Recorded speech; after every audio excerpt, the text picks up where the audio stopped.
Oi pessoal, essa é uma videoaula sobre os movimentos de poesia que se desenvolveram no século XIX. A gente já falou muito sobre os movimentos de prosa, a prosa do romantismo, o realismo e o naturalismo. Hoje a gente vai falar sobre os movimentos que desenvolveram textos em verso, os movimentos que desenvolveram poesia. Ok? Que movimentos foram esses, tá? O romantismo é o primeiro deles, então o romantismo é um movimento que se expressou através da prosa e através da poesia, através dos textos em verso também. Mas, além do romantismo, a gente tem outros dois movimentos diferentes, o parnasianismo e o simbolismo, tá? Quais são as datações? No romantismo a gente já falou sobre isso antes, né? Na Europa, esse movimento começa em 1774, quando houve a publicação dos Sofrimentos do Jovem Werther, e a gente diz que ele termina em 1857, quando houve a publicação de Madame Bovary, que é o início do realismo lá na Europa. No Brasil, as datas vão do ano de 1836, que é o ano da publicação de Suspiros Poéticos e Saudades, um livro de poemas. Então, o romantismo ele começa no Brasil pelo poema. E a gente diz que vai até o ano de 1881, que é o ano da publicação tanto de Memórias Póstumas de Brás Cubas, como de O Mulato, que a gente usa ali de marcos de referência para estipular o início do realismo e o início do naturalismo aqui no Brasil. E o parnasianismo, ele vai começar quando? A gente estabelece lá na Europa, como referência, o ano de 1865, que é quando é publicado o Parnaso Contemporâneo, tá? É uma revista que vai publicar autores que se coadunam com essa estética, com as perspectivas, os objetivos estéticos do parnasianismo, e não tem uma data exata para o fim, porque o que vai vir depois disso na Europa são os movimentos de vanguarda, e em cada país diferentes vanguardas vão ter diferentes datas. Então a gente não estabelece uma data para fim do parnasianismo, mas quando vão começando a surgir as vanguardas, a gente já tem uma mudança de perspectiva e a gente fala do surgimento de outro movimento artístico. Aqui no Brasil as datas são um pouquinho mais exatas. 1882 é o ano da publicação da obra Fanfarras de Teófilo Dias, que é o marco referencial para o início do parnasianismo aqui, e a gente estabelece o fim, entre aspas, porque não vai terminar aí, no ano de 1902. Por que esse ano? É o ano da publicação de Os Sertões, e a gente estabelece que é o início de um período chamado pré-modernismo, em que você começa a ver autores que começam a se distanciar das propostas tanto do realismo e do naturalismo na prosa, como do parnasianismo na poesia. Mas na prática, até a década de 30 tinha gente escrevendo como os parnasianos propuseram, tá? O simbolismo, por sua vez, ele já é mais até difícil da gente fazer datação. Na Europa, a gente pode pensar em duas datas para o simbolismo. A gente pode pensar no ano de 1857, veja que é o mesmo ano da publicação de Madame Bovary. Por que esse ano? Porque é o ano da publicação de um livro chamado As Flores do Mal, de Charles Baudelaire. E esse livro do Baudelaire é considerado assim o marco inicial dessa estética. Mas não tem um nome para um movimento liderado pelo Baudelaire, e o Baudelaire ele nem vai fazer teoria sobre esses versos pensando nesse movimento que a gente chama de simbolismo. Esse nome só surgiu no ano de 1886, depois de 2 décadas, ali a década de 1860 e 1870 você tem teóricos falando sobre a nova forma de fazer poesia, que eles só vão chamar de poesia moderna no sentido de atual. E em 1886 a gente tem a publicação de um manifesto, e esse manifesto vai ser chamado O Simbolismo, e se propõe o nome simbolismo para essa poesia que já tinha se começado a fazer ali desde o Baudelaire. Então tem gente que prefere datar em 1857, tem gente que prefere datar em 1886 lá na Europa. Aqui no Brasil, a datação do simbolismo também é mais exata. 11 anos depois da publicação do primeiro livro considerado parnasiano, a gente tem a publicação de 2 livros do mesmo autor que são considerados o início do simbolismo aqui. Esses livros são Broquéis e Faróis. Esses 2 livros são do Cruz e Souza, considerado o mais importante autor simbolista, não somente no Brasil, mas um dos mais importantes do movimento.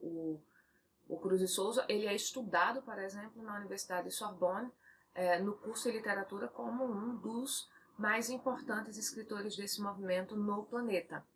E a gente também tem a datação de 1902 como um marco ali para a gente reconhecer uma nova proposta estética que vai ser a proposta dos pré-modernistas, ok? E aí, para a gente poder entender um geral sobre esses movimentos, eu quero que você observe um pouco essa fotografia que você está olhando. Eu quero que você pense se você considera essa fotografia como bonita ou feia. E se você consegue pensar se alguém teria um ponto de vista diferente do seu. Observa ela. Observa a imagem. Observa os elementos que compõem essa imagem.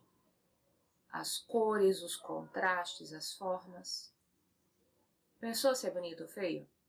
Pensou se alguém poderia discordar de você a respeito de ser bonito ou feio? Então, aqui a gente vai ter uma base para poder entender qual é a diferença desses movimentos, tá?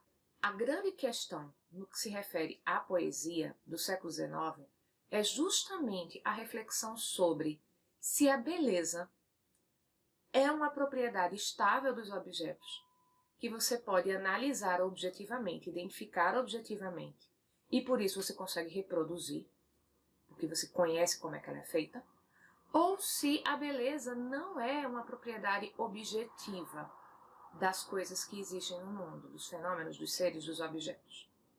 Para os românticos, a beleza é uma percepção subjetiva e individual das qualidades dos seres. O romântico ele vai entender que essa imagem é bonita, feia para mim, mas outra pessoa pode ter outra opinião e isso não significa nem que eu estou certo, nem que o outro está errado. Para os parnasianos, não. Os parnasianos acreditavam que a beleza é uma percepção objetiva da qualidade dos seres e que existiria uma verdadeira beleza, uma beleza que seria universal e atemporal. Eles justificavam essa concepção de beleza como sendo uma coisa objetiva e que a verdadeira então seria percebida por todas as pessoas em todas as épocas, fazendo referência às antigas obras dos gregos e dos romanos, fazendo referência à arte clássica. Porque que nós, no século XIX, final do século XIX, ao vermos uma estátua grega, uma estátua romana, nós consideramos esse objeto belo. Porque existe uma verdadeira beleza que transcendeu o tempo e transcendeu também as culturas. E como é consenso, ou pelo menos eles acreditavam que era consenso, que todo mundo achava aquelas obras de arte belas, então isso não é uma questão individual. Existe uma verdadeira beleza que todo mundo vai reconhecer. Já os simbolistas, eles consideravam que a realidade não é bela. Que não existe uma beleza nas coisas concretas, porque a realidade em si, para eles, não era uma coisa bela, era uma coisa angustiante, inquietante. Os simbolistas, eles estavam muito ligados à ideia daquele fim de século que chegava e de que tudo no mundo concreto, no mundo material, no mundo social humano, estaria em decadência. Então essas coisas todas elas seriam banais ou seriam horrorosas, repugnantes de alguma maneira quando eles pensavam nessa realidade concreta. Então, para os simbolistas, a beleza ela não está nessas coisas concretas. A beleza está numa realidade metafísica, intangível, uma realidade espiritual. Diante dessas três concepções, a gente então vai ter três propostas diferentes para o trabalho poético.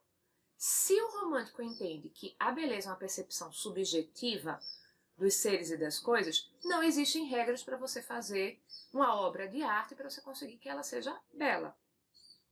O artista, ele vai produzir individualmente o que ele acha que provoca efeitos de beleza, porque o que ele pensa não é o que o outro pensa, então ele vai satisfazer a si mesmo. É aquele individualismo romântico sendo levado bem ao pé da letra e sendo vivenciado com bastante intensidade.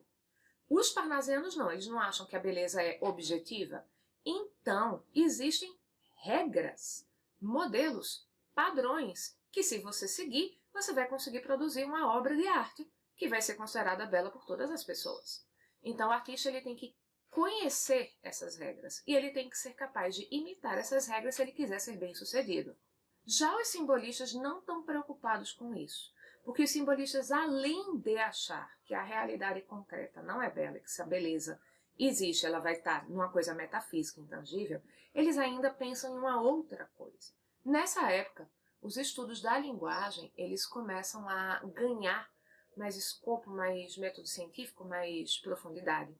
E aí se observa um fenômeno bastante interessante, que é a linguagem tem uma capacidade muito limitada de comunicar. A linguagem, na verdade, ela sugere coisas, ela não comunica coisas. Bianca, como assim? Que viagem é essa? Calma, vamos fazer uma experiência. Pense o que vem na sua mente quando você visualiza ou escuta a palavra cachorro. Criou aí uma imagem? Cachorro? Pronto. Essa palavra cachorro, ela consegue sugerir para você uma imagem de um cachorro específico, que pode estar baseada em uma série de coisas, como, por exemplo, experiências positivas e negativas, como uma experiência recente, você recentemente encontrou com um cachorro, viu um cachorro, você tem medo de cachorro, você assistiu a um filme que tem um cachorro ontem. E cada pessoa vai construir para si uma imagem de cachorro que vai ser diferente das outras. Entendeu isso aí? Pronto. Então, aquilo que eu quero comunicar quando eu digo que o cachorro latiu, a imagem que eu tenho da cena do cachorro latindo, com um cachorro com características específicas latindo de um determinado jeito, só consegue chegar até o outro através de sugestão.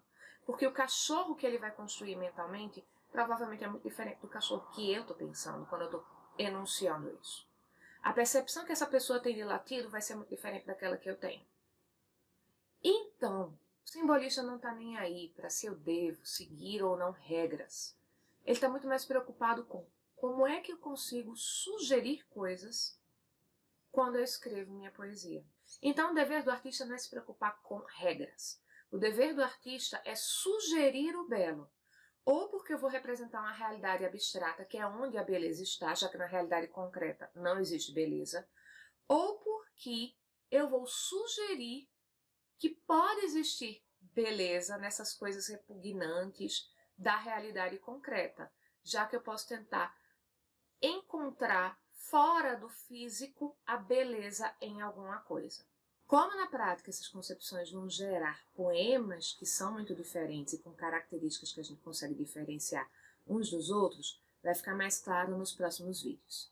Por enquanto, eu espero que você tenha compreendido essa introdução, que você tenha acompanhado esse raciocínio até aqui, e a gente se encontra na próxima videoaula. Um beijo, até a próxima!